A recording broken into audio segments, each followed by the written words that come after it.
నేను జీవమును, మేలును, మరణమును, కీడును నీ ఎదుట ఉంచి ఉన్నాను. ద్వితీయోపదేశకాండం 30:15.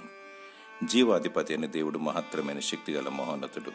మన జీవము ప్రభువైన యేసుక్రీస్తు చేతిలో కలదు. అయినప్పటికీ జీవ మరణములను మన ముందుంచాడు. తీర్మానించుకునే అవకాశమును దేవుడు నీకిచ్చాడు.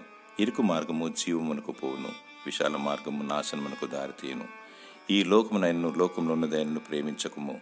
లోకములో ఉన్నదంత నేత్రాశ, శరీరాశ, జీవపు డంబము. పాపముతో నిండిన చీకటి లోకము. పాపము చేయకము. పాపమునకు వచ్చు జీతము మరణము. ఇది రెండవ మరణము. అగ్ని ఆరదు, పురుగు చావదు.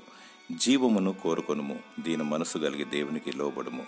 రక్షణ మారుమనసు కలిగి దేవుని ప్రేమించుము. సాటి మానవుని కూడా ప్రేమించుము. నీతి న్యాయములు కలిగి దేవుని మహిమపరచుము. నిందారహితముగా నిష్కలంకముగా దేవుని ఎదుర్కొనుము. దేవుడు నిత్య జీవమును దయచేయునుగాక. ఆమేన్.